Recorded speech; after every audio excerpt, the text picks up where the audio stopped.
has a propensity to give many speeches, nearly one every week. He's also very seasoned. According to the assignment guide, for the first speech in the level 1 of the visionary communication path, the icebreaker speech, the main purpose is to introduce yourself to the club. But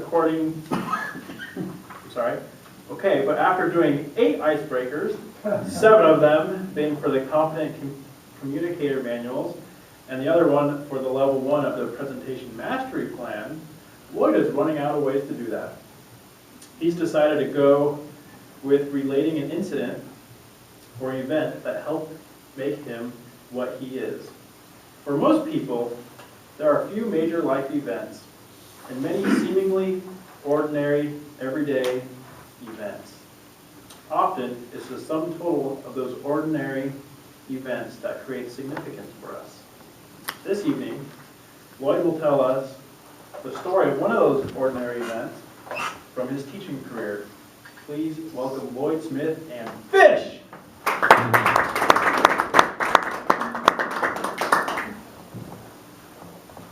I was a high school English teacher from the fall of 1970 until the spring of, 1996. And then when I moved to the district central office to work there, people always ask me, now that I'm retired, if I miss the job. And I can honestly say that no, I don't miss it one bit. But I do miss a lot of the people I used to work with. And that, fellow Toastmasters, is what I want to talk about tonight. The interesting thing about teaching at the high school level is that it can be unpredictable. There's a rule called the 1% rule that some people in education have, and that is that at any given moment, 1% of the people in the organization are doing something really stupid. And that's probably true. Now, if you think about a relatively large high school like Eastmont, about 1,700 kids, roughly 100 certificated teachers, there's going to be a teacher and a bunch of kids screwing up at any given moment. One of the most interesting examples of that I saw was probably, they had to be in the early 90s, I'm not sure what year. It was a nice fall day, kind of like today. So the computer was having trouble adjusting the air conditioning system because it couldn't decide whether it was cool or warm out. Most of us had our classroom doors open to try to get a little fresh air in the room. And right after lunch, start of 4th period, I had just started class and I saw Michelle, one of the other teachers, go by my classroom heading toward our little departmental office.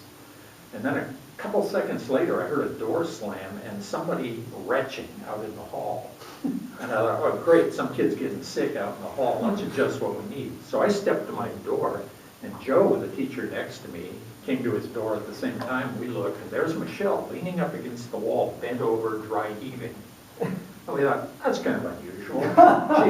She was a much more, I'm not sure what the word would be, refined person. You wouldn't picture her having this problem.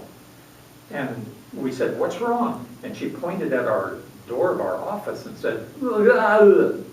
And Joe and I walked over and opened the door, and we walked into this overwhelming stench. We yanked the door shut and looked at each other and thought, first of all, what is it? We couldn't identify it. It was really different. And then what are we going to do was our second problem. And Joe said, what do you think that is? And Michelle said, fish. And we opened the door again and sniffed, and sure enough, it was clearly a fish that had been heated up way too much. It turned out, we found out later, that one of the other teachers in the department, Sherry, who had 4th period prep, was in the habit of eating her lunch during that prep period. She had brought a piece of leftover fish from her dinner the night before, had put it in the microwave, and Sherry wasn't good at details, and instead of 1 minute, she had put in 1 hour. And then Sherry was also easily distractible, so some random thought popped into her head, and she wandered off and left the microwave going with that fish toasting in our microwave oven. The room was not very big, it was probably about this big with 7 of us in there with our desks and everything. And it was, you could have cut blocks for an igloo out of that smell that was in that little office, because there's no ventilation at all in there. So Joe and I thought, what are we going to do? The oven had stopped, and we thought, well, we got to get that fish out of there for one thing. So Joe steps back in his classroom, grabs the waste paper basket, and we decide what we're going to do is run in the door. I'm going to open up the oven, flip the dish of fish in the waste paper basket. He's going to head for the dumpster out on the loading dock through the custodian's office. So we do. We take 4 or 5 really deep breaths, run in the door. I push the little button, flip the dish into the waste paper basket. Joe goes running off. I got ahead of him so I could kind of cut a path through the kids in the hall because second lunch had started by then. And as we went down the hall, everybody was saying, "What's that smell? What's that smell?" And because it wasn't so easy to identify, we go through the custodian's office. Gary, the head custodian, says, "God, what's that smell?" And Joe heads for the door to go out into the loading dock and fling the can or the contents of the can into the dumpster. And I had an inspiration. I said, "Gary, I need a can of anti-puke spray." And this stuff has a name, but we all called it anti-puke spray. And that's what it's for. It's to spray on noxious substances. It's some kind of an enzyme or something. It's not like air freshener. It actually attacks whatever the bad smell is. And he said, "I think you need 2 of them," and he handed me 2.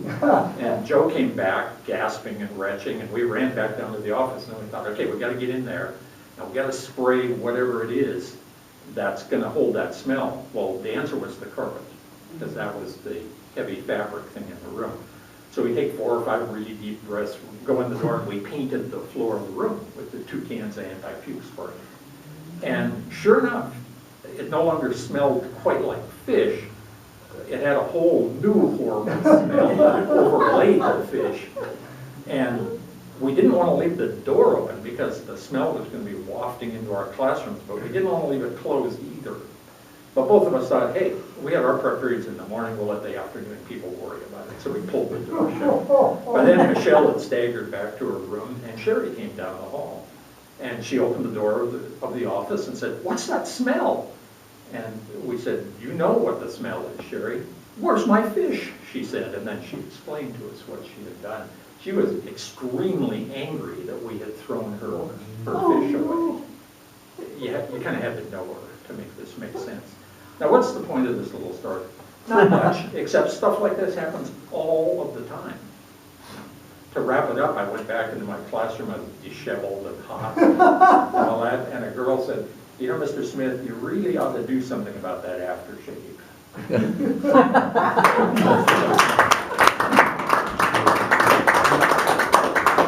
I should mention the office stunk for 6 months. Don't microwave a fish. Timer, we please have 1 minute to write down our notes and comments.